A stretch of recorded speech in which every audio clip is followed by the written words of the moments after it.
LeBron James and the Lakers are really close to being on a 5-game winning streak. Instead, it's just 2, but they can continue to build momentum tonight. Russell Westbrook is looking more comfortable at home. Just 6 turnovers combined in his last 2 games. That's a step in the right direction. Will AD be starting at the 5 again? Their first experiment was a success on Sunday. Lakers and Rockets for round 2 from Staples Center. We'll have it for you on Spectrum Sportsnet. Tip-off coming up at 7:30.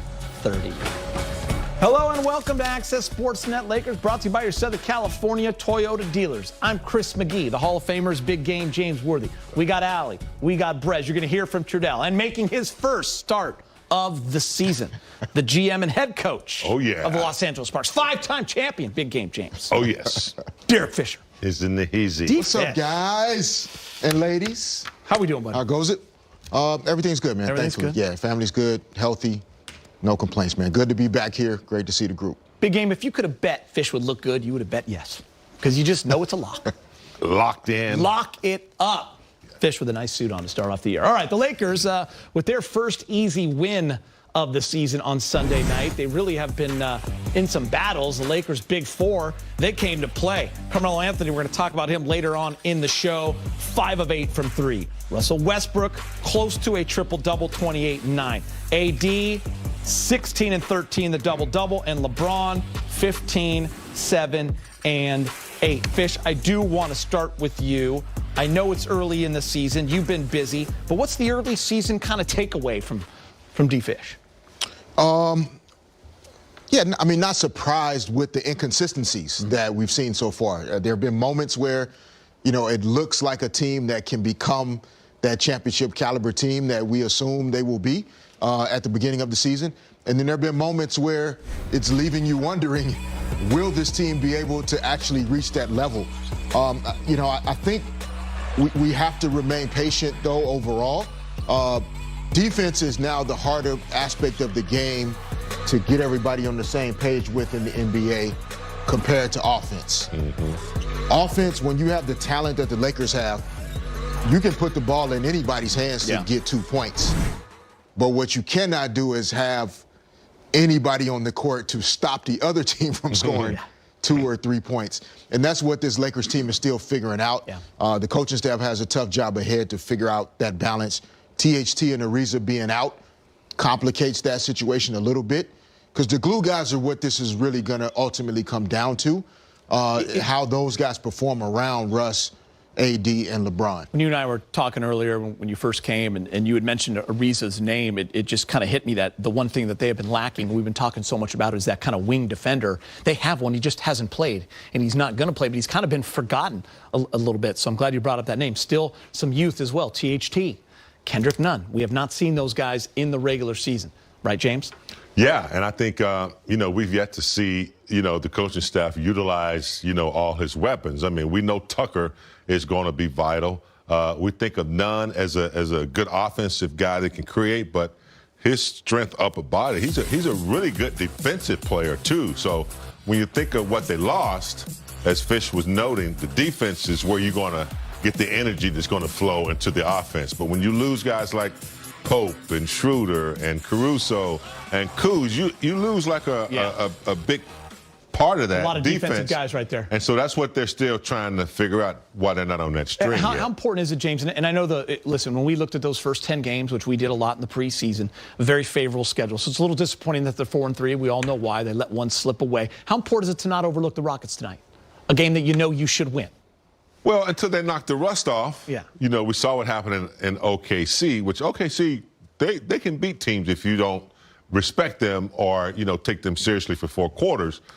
That can happen with Houston. Houston's a young team that's trying to prove themselves. So, yeah, I mean, until you can figure out, you know, when the continuity is going to be there consistently, you got to really compensate and do all the other things, not turn the ball over, take each quarter seriously, you know, the effort's got to be there. You can't give up offensive rebounds, take care. You know, we talk about that all the time until they get players back, then they can connect and have some time.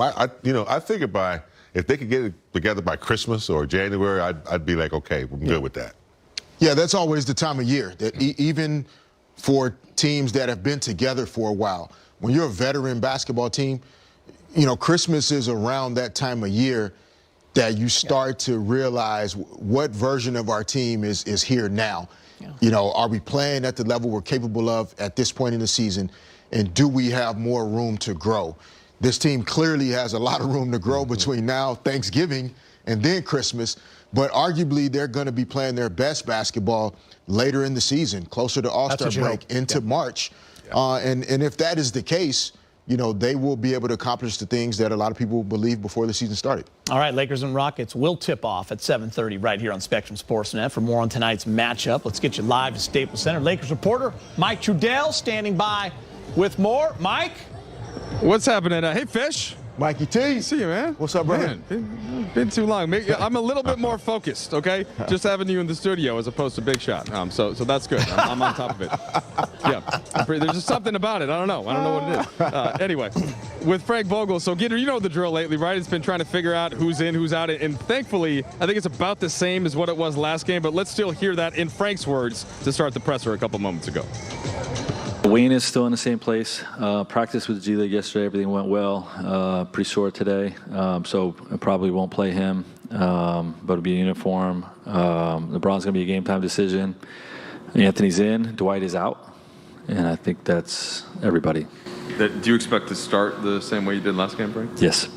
And then when you looked at the tape and saw the fourth quarter, was part of that just being up or getting out of some of the defensive principles that you guys had built upon to get the lead? And is there anything you think that applies then for this game with the rematch? Yeah, I think it was more offensively, even though we gave up more points in the fourth. The ball didn't move well enough in that second half in general, but especially in the fourth quarter. And we weren't finishing when we did get good looks, so they had more runouts. Was the biggest thing. Had a couple of defensive breakdowns, but I think it was more that than anything. Frank, LeBron tweeted last night like how excited he was to play again tonight. So, I mean, what would it take for him to have the decision not to play tonight? I have no idea. They tell me he's questionable. His game time decision. I'm expecting him to play unless I'm told otherwise. But that he said still listen to his game time decision. Frank, I know you've sort of gone forward with this idea that the starting lineup could change based on matchup. But that being said, as you are getting more into the small lineup look and the rotation, is it a difficult conversation with your centers and to try and talk to them about that? Nope. They know that we have been at our best over the last couple of years, being a hybrid unit. Where sometimes AD plays the 5, sometimes he's at the 4. They both knew that when they signed here. And, the whole mindset of our whole group is we're trying to win a championship this year, and whatever sacrifice is required, everybody's all in, So it is one of those things that I'll say that, this is just something we're looking at right now. But we do intend to, start big again soon. But like I said, we're just exploring our roster flexibility. All right, there's Frank Vogel. One little note for you guys for the Houston Rockets. So Daniel Tice, who started at center in the last matchup on Sunday, won't play today. He's got a sore toe. Haven't heard yet. Steven Silas didn't want to say who the starter in his place could be. It could be Alperen Şengün, the rookie who played pretty well. They could go a little smaller off the bench with a wing like KJ Martin. So we'll see, pending for that, but no Tice tonight, Geeter. All right, thank you, Mike, for that update. Appreciate it. So the Lakers starting lineup, if LeBron plays, he's a game-time decision. What you got, big game? I see that's Mike. Nah, I was going to tell Mike Trudell to unbutton his jacket. He had a nice little three-piece. He did have a little three-piece going, didn't he? I'll catch him next time. By the way, the starting lineup, James, 15 minutes they played together on Sunday. They had a net rating of almost 32, so they dominated when they played together. Yeah, I mean, when you look at, Bradley getting inserted, and you look at the, Bazemore is a defensive guy, and, the energy of Westbrook, along with LeBron and AD, a defensive guy. That seemed to work thus far. Obviously they got some work to do, but you're looking at, those 3 guards right there, the first 3 right there are defensive-minded players, and they, kind of set the tone. Fish, from a coach's perspective, and I know it's the Rockets, but you had success, you run it back, right? Yeah, I mean, I think, you had success starting the game with this particular lineup. I think, as Frank Vogel just mentioned, like, this is something that they're looking at right now.